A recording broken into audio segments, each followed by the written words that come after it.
Okay, so it's been a long time coming. I'm on the balcony and we're gonna rip first YouTube video for the year.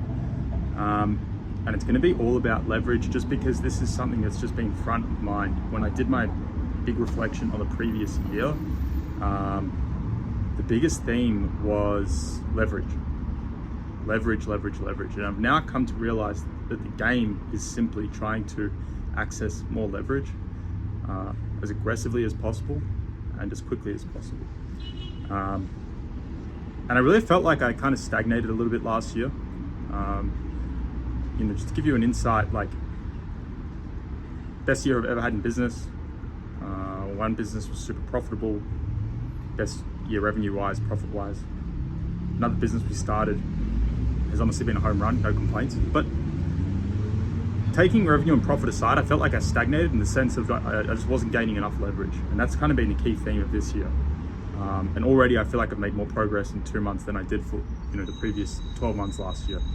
And what I mean by leverage is kind of like two ways to look at it. There's the macro leverage for yourself, and that can be like your personal brand, your access to information, your contacts, your access to capital. All these things are leverage, right?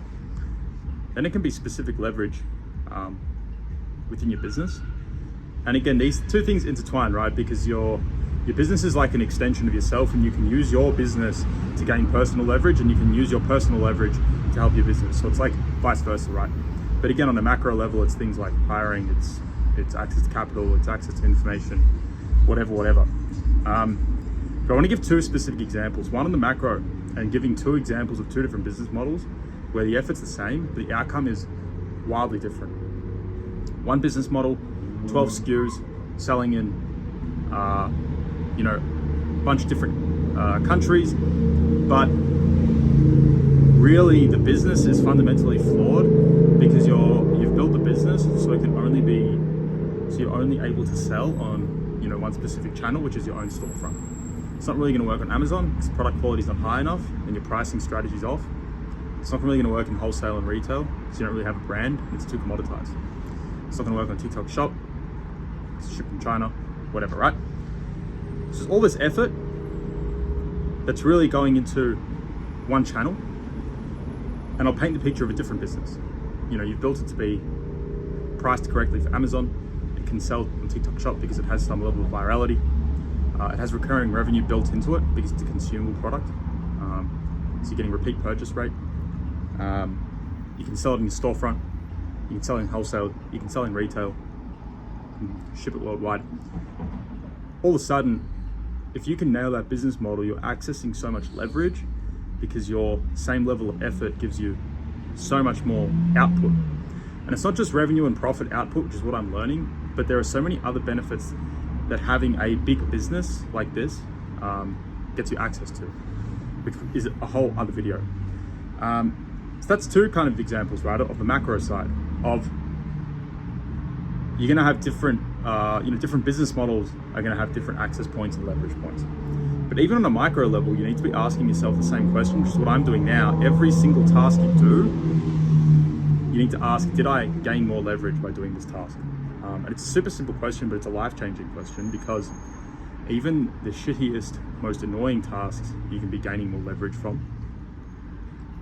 Because, for example, maybe you can loom that, right? Maybe you can just delegate that to a team member. Or maybe if it's a repeatable task, you can build a workflow from it to make sure that it's executed to a high standard every single time. Maybe you don't even need to be doing that task. But really, where you should be putting your time is things that are going to create leverage. And you need to be aggressive with doing it. It's actually quite an uncomfortable thing to do. You need to be asking yourself on a daily basis, did I create any leverage today? Did this task create any leverage? Did I create any leverage this week? How can I be creating even more leverage? Who do I need to hire? Who do I need to speak to? These are the things that need to be going on in your head, because even though your business can be doing really, really well from a revenue and profit wise, if you're not gaining leverage, you're really selling yourself short.